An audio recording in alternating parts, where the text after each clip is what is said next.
Big boss Telugu season 8 ఇప్పుడిప్పుడే ఊపందుకుంటుంది. మొదటి వారానికి గాను నామినేషన్స్ ప్రక్రియ ముగిసింది. 6 మంది కంటెస్టెంట్స్ నామినేషన్లో ఉన్నారు.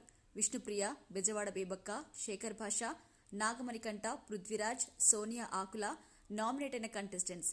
వీరిలో ఒకరు వచ్చే ఆదివారం ఇంటిని విడబోతున్నారు.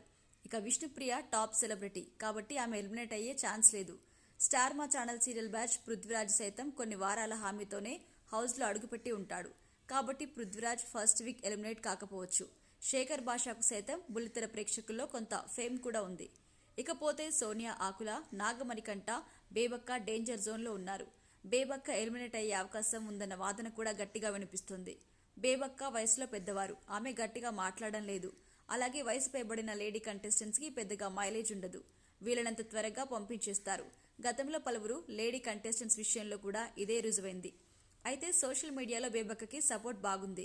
ఆమె గేమ్ పట్ల ఆడియన్స్లో అనుకూలత ఉంది. ఇక సోనియా ఆకుల, నాగమణి కంట ఎక్కువగా ట్రోల్ అవుతున్నారు. సోనియా ఆకుల తనను తాను ఆడపులిగా ప్రకటించుకుంది. ఆమె ఓవర్ యాక్షన్ ఎక్కువైందనే వాదన కూడా గట్టిగా ఉంది. ఇక మెజారిటీ ఆడియన్స్ ఆమె గేమ్పై అసంతృప్తి వ్యక్తం చేస్తున్నారు కూడా. ఇక నాగమణి కంట పదే పదే బరస్ట్ అవుతున్నాడు. కన్నీళ్లు పెట్టుకుంటూ తన విషాద నేపథ్యం తెరపైకి తెస్తున్నాడు. ఇదే క్రమంలో సింపతి గేమ్ కూడా ఆడుతున్నారన్న విమర్శలు కూడా ఉన్నాయి. ఇక ఇదే క్రమంలో ఒక ఆసక్తికరమైన పరిణామం కూడా చోటు చేసుకుంది. నామినేషన్స్ అనంతరం సైతం నాగమణికంఠ కన్నీరు మున్నీరయ్యారు. ఇంతకంటే ట్రాన్స్పరెంట్ ఉండలేను బిగ్ బాస్, నా జీవితం అయిపోయింది అంటూ తన విగ్గును తొలగించాడు. ఈ పరిణామంతో ఆడియన్స్ షాక్కి గురయ్యారు. దీనికి సంబంధించిన వీడియో సోషల్ మీడియాలో విపరీతంగా వైరల్ అవుతోంది. ఇక పోకిరి సినిమాకు మించిన ట్విస్ట్ ఇది. నాగమణికంఠ జుట్టు విగ్ అని అసలు ఊహించలేం. ఇది అనుకోని మలుపు అంటూ సోషల్ మీడియాలో జనాలు కామెంట్స్ పెడుతున్నారు. ఇక మరికొందరు ఆడియన్స్ నాగమణికంఠ మానసిక వ్యాధితో బాధపడుతున్నాడు, అతన్ని బయటకు పంపేయండి, డిప్రెషన్లో ఉన్న వాళ్ళను ఎందుకు షోకి తీసుకొస్తున్నారని అసహనం వ్యక్తం చేస్తున్నారు జనాలు.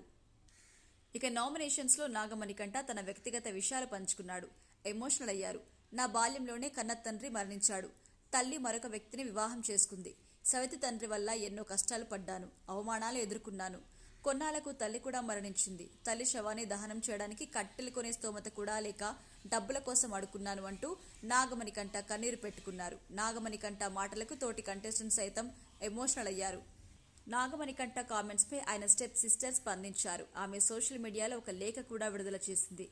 అమ్మ మరణం తర్వాత ఇంటి నుండి వెళ్లిపోవాలి అనేది మణికంఠ సొంత నిర్ణయం. నాన్న మాత్రం ఎప్పుడూ సపోర్టివ్గా ఉన్నారు. నాగమణికంఠ మాటల వెనుక ఆంతర్యం కూడా నాన్న చెడ్డవాడు అని కాదు, తనకు ఎదురైన అనుభవాలను పంచుకున్నాడు. ప్రతి కుటుంబంలో ఇబ్బందులు ఉంటాయి. మా కుటుంబ పరిస్థితి అర్థం చేసుకొని ఎవ్వరూ నెగిటివ్ కామెంట్స్ చేయకండి. దయచేసి మా అన్నయ్యకు సపోర్ట్ చేయండి. మణికంఠ టైటిల్ విన్నర్ అయ్యేందుకు సహకరించండి అని నాగమణికంఠ చెల్లెలు కావ్య అమర్నాథ్ రాసుకొచ్చింది. మరి నాగమణికంఠ హౌస్లో ఏ మేరకు సత్తా చాటుతాడో చూడాలి మరి.